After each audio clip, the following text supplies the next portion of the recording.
Pernahkah Anda merasakan ketika melamar suatu pekerjaan, lamaran pekerjaan sudah banyak disebarkan kemana-mana, sudah di PT A, perusahaan B, perusahaan C, tapi masih saja belum diterima.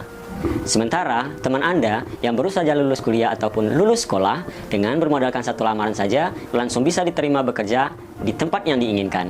Lalu, apakah masalahnya? Masalahnya adalah orang dalam. Ini yang mau kita bahas. Sebuah istilah yang tidak asing lagi bagi kita yaitu adalah the power of orang dalam, di mana segala sesuatu persyaratan tidak berlaku lagi ketika adanya orang dalam. Pernahkah kita melihat selembaran lowongan pekerjaan di mana di sana mempunyai banyak sekali kualifikasi untuk seseorang yang ingin masuk ke dalam sebuah perusahaan tersebut, mulai dari tinggi badan, penampilan menarik. Sebetulnya apa sih standar dari penampilan menarik itu? Tentu semua kita menjadi bingung kan, menarik bagi siapa? Belum tentu satu orang menarik bagi orang yang lain, sementara tidak lagi ada skill yang dipertimbangkan, tidak ada lagi kemampuan-kemampuan lainnya yang dipertimbangkan, juga ijazah dan sertifikat, walaupun nilai Anda lebih tinggi. Nah, bagaimana pengaruh orang dalam terhadap suatu pekerjaan? Mungkin ini juga sudah menjadi rahasia umum bagi kita. Bagaimana orang yang tidak mempunyai skill sama sekali, tetapi dia bisa mendapatkan pekerjaan sesuai yang dia inginkan. Ketika kita ingin melamar suatu pekerjaan, lowongan pekerjaan banyak sekali persyaratan. Nilai-nilai secara akademis pun menjadi suatu persyaratan untuk masuk ke dalam sebuah perusahaan tersebut.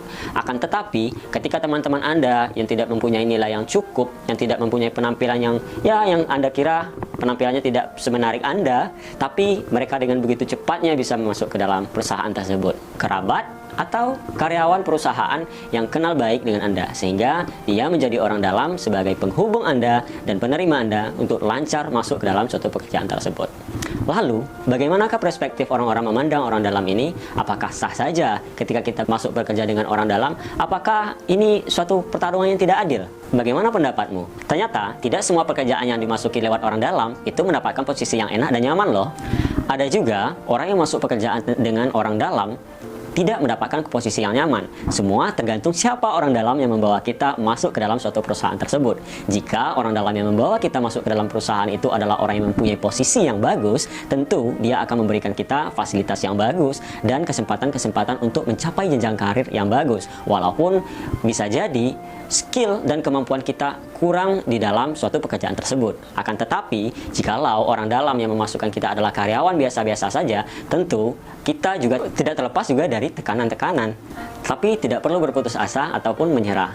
Karena 1000 pun orang dalam yang membantu Anda, ketika Allah tidak mengizinkan, tidak juga Anda bakal masuk ke dalam suatu pekerjaan tersebut. Akan tetapi, beribu orang mencegah Anda untuk mendapatkan sesuatu, ketika Tuhan mengizinkan itu, Anda akan mendapatkan sesuatu yang kita inginkan.